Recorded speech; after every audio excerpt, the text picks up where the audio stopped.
GL0412. Okay, thanks for watching. This is Watch Strappin, another episode that came out weird. Well, anyways, these are not watch reviews. It's just a quick wristwatch check with the optional new aftermarket strap choice to pair with it. It's usually something I haven't shown before, and yeah, let's get right into it.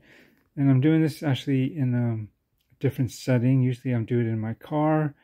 If you haven't noticed, and if you wonder why, the quick answer is that the car is one of the more convenient locations while I'm out and about in my day, as well as the inside can act as a natural, like being inside a natural light box, and it can render some pretty good lighting in depending on the time of day. But anyways, but I'm just chilling at home. That's the stuff in the background here.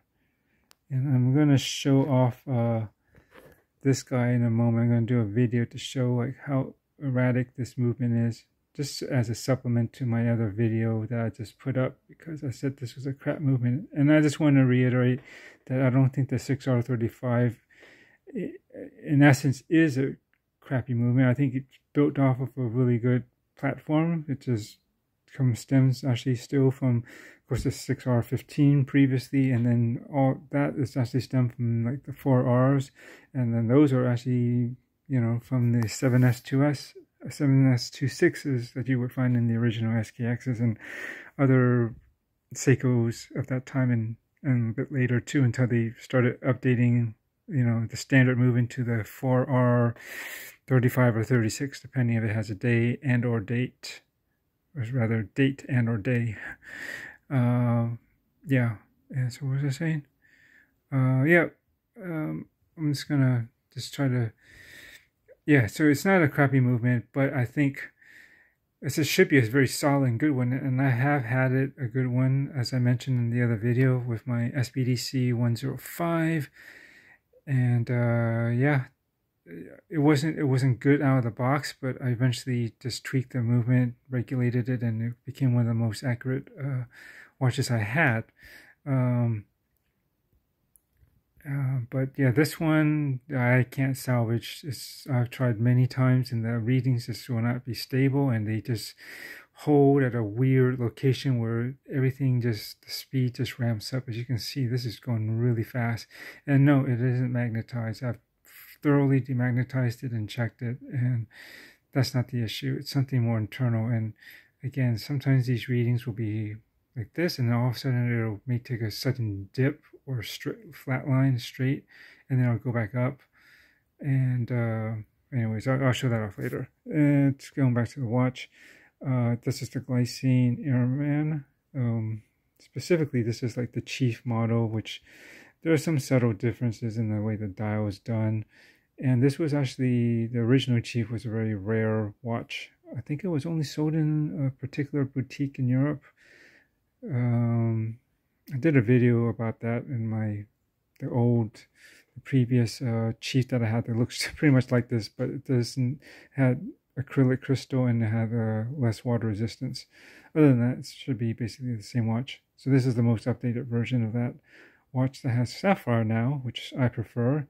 Low maintenance, though it didn't take much to poly watch the old acrylic. This I don't even have to mess with, so that's good. And perhaps more equally good or important as an upgrade is that this has 30 meters of water resistance, which is definitely better than the 10 that I think it originally had. So there's that. Anyways, yeah, so this is on a Watch Steward strap.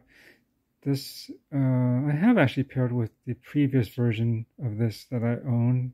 Again, the version that had the acrylic crystal, but I haven't done it on this newer version, so I'm showing it off now. I can't remember. I have to check my emails when I bought this, but I'm pretty sure they originally named this color tan, which it really doesn't look like to me. It looks more like a dusty brown or something like that. Maybe even slightly like a taupe color. Either way, I think it actually looks and pairs up pretty cool and nicely with the anthracite dial that you have here on this Airman. And even hints of the blued hands there. Kind of just work with everything too. So yeah, my wrist is just under 7 inches. The last time I measured it, it's been a while, but I don't think much has changed. But so it's about 6.9 if I want to be a little bit more accurate or picky about the actual measurements. And yeah, I think this watch wears really good, super low profile. This strap is actually the original version, the way that this Watch Steward made them.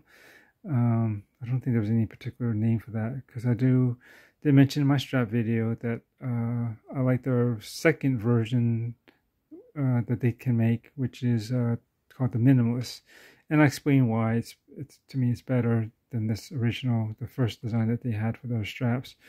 But I'm not going to get into today. Just look back into my archives if you're curious why that other version is better with the Minimalist, which I think so, and as well as some other strap options which I have, and I just wanted to talk about and compare and contrast.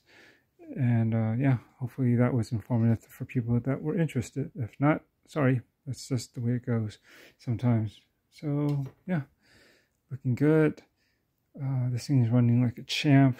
It's like basically barely plus 1 second a day, or -1. It's been hovering at 0 all day, which is fantastic. Which is better than what I can see for that watch on the time grapher right now. And yeah, I'm very pleased. So glad I got this done, and yeah, I'll catch you in the next one. Thanks for watching.